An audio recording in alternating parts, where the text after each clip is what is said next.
Hannah was a woman who loved God. She and her husband Elkanah had no children, and Hannah desperately wanted a child.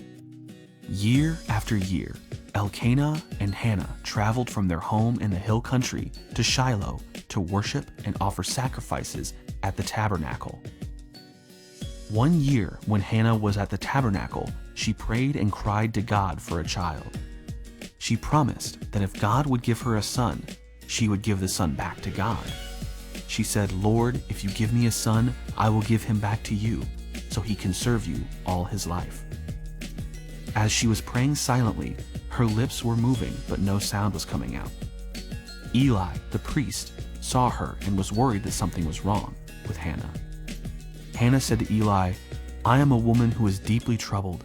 I was pouring out my soul to the Lord. I have been praying out of my great anguish and grief." Eli said, "Go in peace, and may God grant you what you have asked of him." Hannah and her husband Elkanah went home and continued to worship and obey God.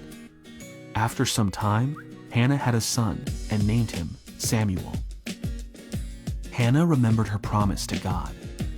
When Samuel was old enough, Hannah and her family took Samuel to the tabernacle at Shiloh. Hannah made her sacrifice to God and then brought Samuel to the priest, Eli. Hannah said, "I am the woman who stood here beside you praying to the Lord. I prayed for this child, and the Lord has granted me what I asked of him. So now I give him to the Lord. For his whole life, he will be given over to the Lord."